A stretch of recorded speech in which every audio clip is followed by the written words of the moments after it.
What time is it in Sri Lanka now? In Colombo, Sri Lanka, the time is 2:56 a.m. Why am I up at 3 o'clock in the morning? Because I had this feeling I didn't want to go to bed without making a video. I just didn't know what it was about.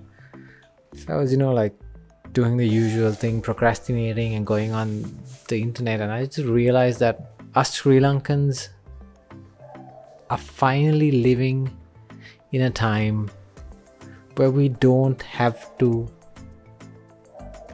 work at a typical 9 to 5. I've done 3 podcasts so far. All 3 of the guys that I've had on there have made careers, have found success in non-conventional careers. And even though we're in a bad time right now, I can't help but feeling blessed that when we come out on the other side, you and I are going to have so many opportunities.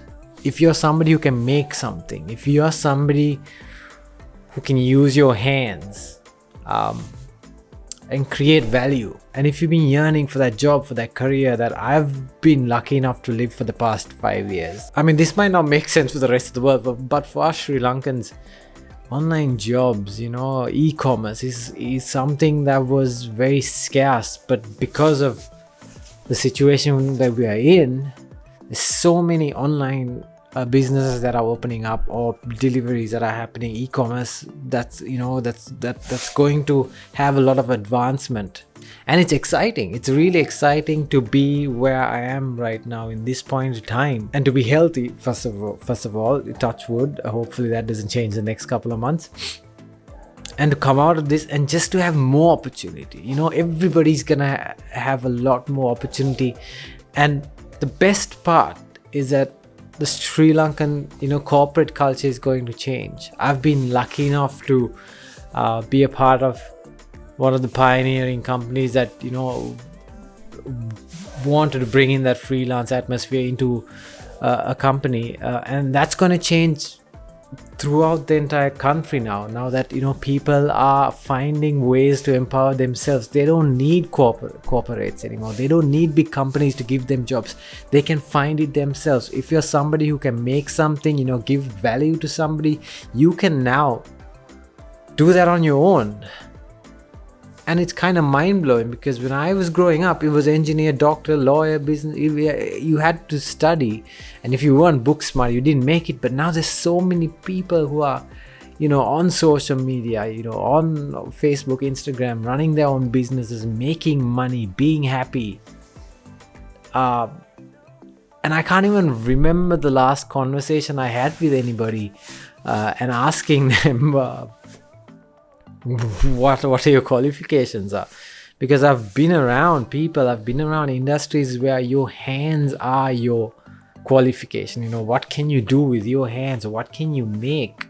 What can you bring value to? If you've been upset for the past couple of years thinking that you're not where you are, and I've had this conversation with so many people. I've had a conversation a couple of days back. I've been trying to make it as a musician, and to find an audience. And today you can make music, put it online, find a huge audience in Sri Lanka.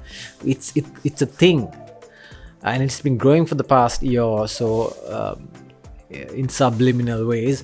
But now this country is moving towards a technologically savvy era, and I'm excited about it, because just like Shehan said in the last podcast that I had with him,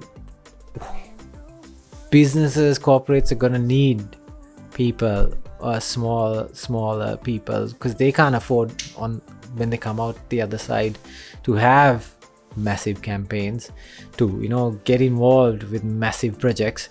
They're gonna need people that can make something. So be that person. I mean, it's pretty exciting.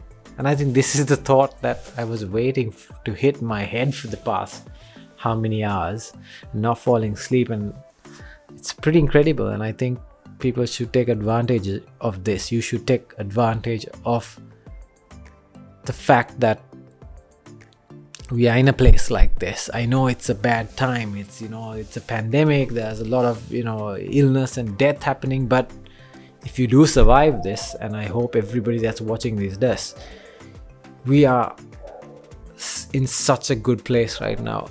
And even though we feel like even though, you know, there's an underlying crash or a recession in the economy,